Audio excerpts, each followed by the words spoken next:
I can't command 2 cats, let alone 80,000 people. Hey history heroes, I'm Tempest and welcome to Time with Tempest, where today we're going to be talking about the greatest pirate you've never heard of, Ching Shih. And if you like this video, please subscribe to my channel to see what hidden history I uncover next. Now, let's begin our story. Ching Shih was born in 1775 in South China near the sea.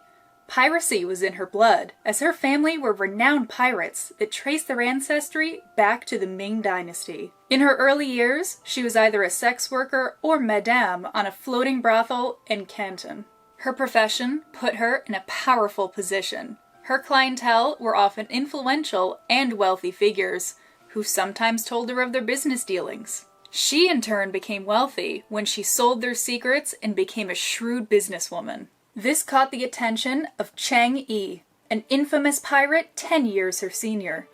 Depending on who you ask, he was either attracted to her or her power. Either way, he proposed to her, and they got married in 1801 when she was 26 years old. They had a formal contract in place to benefit both of them, with Ching Shih getting 50% control and share of all of his profits. Together, they had 2 sons and adopted a young pirate named Zheng Po, who became his heir. And as a family, they began to form an enormous empire. Until Chang Yi and Ching Shih came along, the Cantonese pirate fleets were competing against one another, and the seas were full of chaos. But with the reputation, influence, and power that the family had, they began to convince fleets to join their allied fleet. Within 3 years, their fleet was one of the most powerful in China. With 70,000 men and 400 ships under their command, they became known as the Red Flag Fleet. One captive of the fleet, an Englishman named John Turner, gave a first-hand account of life with the pirates. If a ship surrendered without resistance, only the cargo was taken and the crew was left alone. But if the ship fought back, the crew was subject to gruesome torture and eventually murder. However, in 1807, either tragedy or fortune struck when Chang Yi died off the coast of Vietnam. Some say he died in a tempest, while others say that he was cast overboard, possibly with the assistance of his wife or adopted son. Whatever occurred, Ching Shih knew that she needed to act quickly to maintain control of the Red Flag Fleet. She managed to secure the loyalty of Chang Yi's nephew and cousin's son, who were some of the most powerful commanders in the fleet, and also managed to secure the loyalty of her adopted son, with whom she began an intimate affair. This ensured that Ching Shih remained in power, as he was Chang Yi's heir. He was also someone who she and the other pirates trusted. Using her business and interpersonal skills, she quickly expanded the fleet. 2 years later, in 1809, she had amassed a fleet of around 1,800 ships and 80,000 men, women, and children as crew members. And under her, the code changed. New rules were set in place, and they were as follows. Anyone giving orders that were not given by Ching Shih or a superior will be beheaded. Stealing from public funds or allied villages is forbidden. All goods are registered and distributed by the fleet leader. The people who obtain the plunder get 20%, while the rest goes into a public fund. Cash was used to purchase supplies or for repairs, and only a small amount was given to the original obtainers of the cash. Withholding cash would result in a lashing. The second time it occurred, the withholder would be killed. Deserters had their ears chopped off and shown off to their crew. If a pirate marries a female captive, he must remain faithful to her, otherwise he will be beheaded. Rape is punishable by beheading. Consensual sex with captives without permission from Ching Shih or a superior results in the pirate's beheading and the woman being thrown overboard with cannons attached to her legs. Her fleet began establishing dominance over coastal villages in China and even started collecting tax from them, though they weren't always that peaceful. One contemporary account tells how the Red Flag Fleet, under orders from Ching Shih, beheaded 80 men and kidnapped the women and children, later selling them into slavery. The Chinese government attempted to stop the fleet by engaging them in multiple naval battles.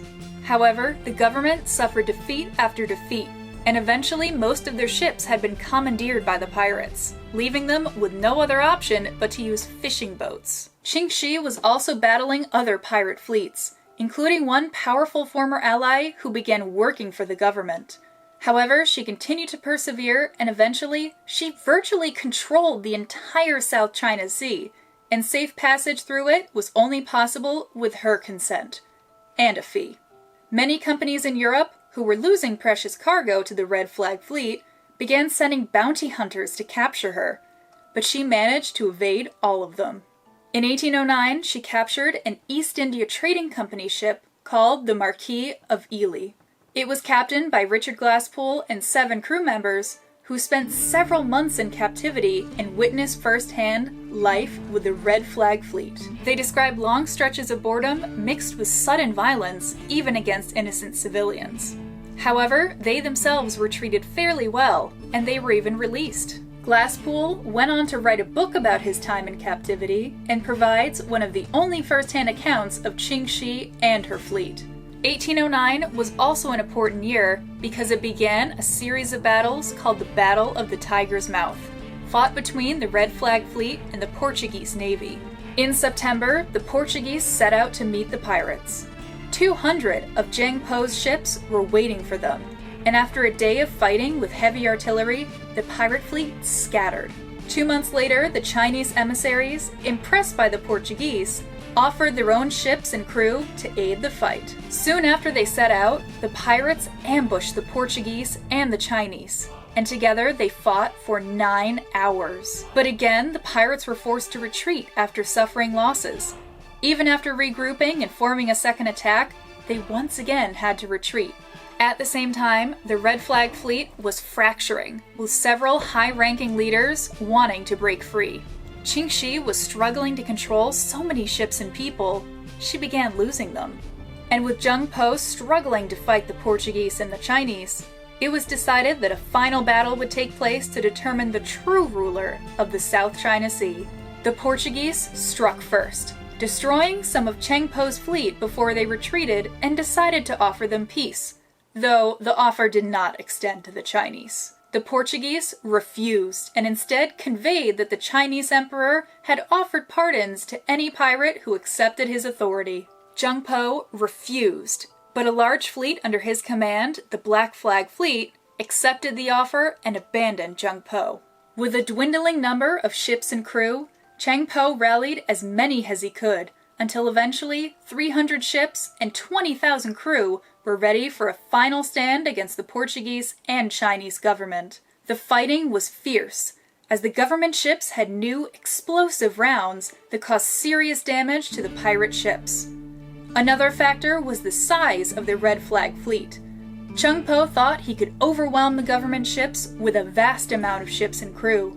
But in reality, there were so many ships, it was difficult to navigate around the small government flotilla, and firing on them without damaging their own ships was almost impossible. The pirates eventually retreated up a river, where the government ships could not go. But the entrance was then blockaded, and they were trapped from escaping. After a 2-week stalemate, Ching Shih and 𝐓𝐤𝐸 saw the writing on the wall, and signed a peace treaty submitting to the emperor. This enabled them, and all under their command, to end their life of piracy, but keep the loot. 𝐓𝐤𝐸 was given command of the government ships to fight piracy, while Ching Shih, ever the businesswoman, negotiated to keep 120 ships for her new salt trade. She also successfully arranged for those formerly under her command to have secure government positions. Finally, she petitioned to be recognized as 𝐓𝐤𝐸's wife despite her widowhood, and was granted that status. And it was just in time, too, because in 1813, she gave birth to a son, her husband's heir, and sometime later, she also had a daughter. But in 1822, once again, her husband died at sea. Ching Shih moved her family to Macau and set up a gambling house, in addition to her salt trade, which was making her a very wealthy woman. She continued to advise the government on naval operations, including the First Opium War, until her death in 1844 at the age of 69. Now, despite being considered by many to be the most successful pirate in history, she is often overlooked in favor of, well, lackluster European guys. But it doesn't have to be that way. There are plenty of resources out there to help teach your story, which I will link down in the description below. So the next time you're watching another show about the same lame pirates you always hear about, just smile and remember who the ultimate pirate really was. Thank you so much for watching this video. If you liked what you saw, please remember to subscribe, distribute your delight, or leave your calling card in the comments below because the YouTube algorithm gods demand it. Until next time, stay curious, history heroes.